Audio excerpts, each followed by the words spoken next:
So hello and welcome back to another video. তো বরবাদ clash কেন বলছি? তো বরবাদ ফাইনালি আজ থেকে আর 2-3 দিনের মধ্যেই হয়তো তোমরা বরবাদ সিনেমাটা দেখতে পেয়ে যাবে, এবং তার সাথে সাথে শাকিব খানের আপকামিং ছবি অন্তরাত্মা বলে এই ছবিটাও এই বছরই ঈদেতে মুক্তি পেতে চলেছে। এবং আজকে ফাইনালি বরবাদের প্রথম গান আসতে চলেছে। আমি বিশালভাবে এক্সাইটেড আছি কাজটা নিয়ে। কারণ মূলত আমি নুসরাতের অ্যাজ এ অ্যাক্ট্রেস হিসাবে আমি তাকে খুব বেশি পছন্দ করি, আমি সেটা বলবো না। বাট সে পারফর্মার খুব ভালো, সে আইটেম নাম্বারে আমি তাকে যখনই দেখেছি খুব ভালো।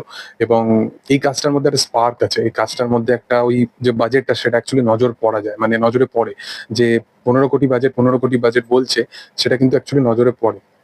খুব ল্যাভিশ স্কেলে সবকিছু বানানো হয়েছে। খুব কোনো কিছুতে খুব বিশাল যে গ্র্যান্ডার জিনিসপত্র সেগুলো আমরা মনে হচ্ছে না।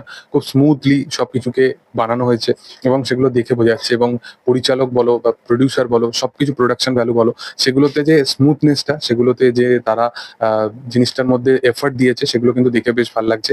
এবং as an actor Shakib Khan, সে নিজে কতটা এফর্ট দিয়েছে প্রত্যেকটা জনার, তুমি যদি থ্রু আউট টিজার থেকে ফলো করে দেখো, সেখানে কিন্তু আমরা টিজারেতে শাকিব খানকে একটু অন্যভাবে দেখি যে ক্যারেক্টারটা কতটা সানকি একটা ক্যারেক্টার, এবং অন্তিম ক্যারেক্টার নিয়ে তো আমি বিশাল এক্সাইটেড।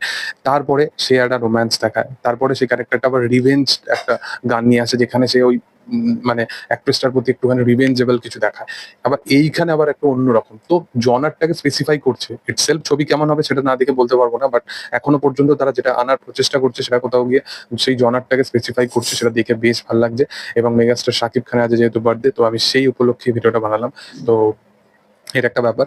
সেকেন্ডারি যেটা আমি অন্তরাত্মা নিয়ে যেটা কথা বলবো, অন্তরাত্মার আমি যেটা দেখলাম এই ছবিটাতে, ওই যে স্পার্ক ব্যাপারটা ইন টার্মস অফ বরবাদ, কম্পারিজন অফ বরবাদ, আমার মনে হয় যে একটুখানি কম্পারেটিভলি পিছিয়ে আছে অন্তরাত্মা। বাট আমি একটা কথা বলবো যে এই সিনেমাটা মূলত শুধুমাত্র যদি দেখতে যাও তাহলে ওই শাকিব খানের জন্য, ওই এক্স ফ্যাক্টরটা এই সিনেমার মধ্যে কিন্তু আলাদা রকম কিছু মনে হচ্ছে না। যেটা মনে হচ্ছে সেটা শুধুমাত্র শাকিব খানের জন্য। শাকিব খান ছাড়া যেন কিছু নেই পুরো থ্রু আউট সিনেমাটার মধ্যে বা থ্রু আউট ট্রেলারটার মধ্যে। কারণ সে যেভাবে পোর্ট্রে করছে, সে গানটার মধ্যে একা বসে বসে সে যেন দেখতে পাচ্ছে অ্যাক্ট্রেসটাকে। তো এইরকম কাইন্ড অফ সিচুয়েশনাল একটা কাজ হতে চলেছে এটা।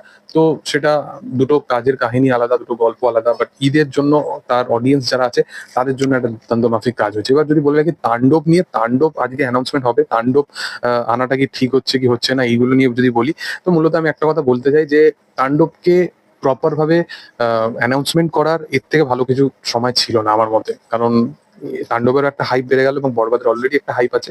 তো আমার মনে হয় যে তাণ্ডবের যদি পোস্টার আনে তাহলে একদম পারফেক্ট।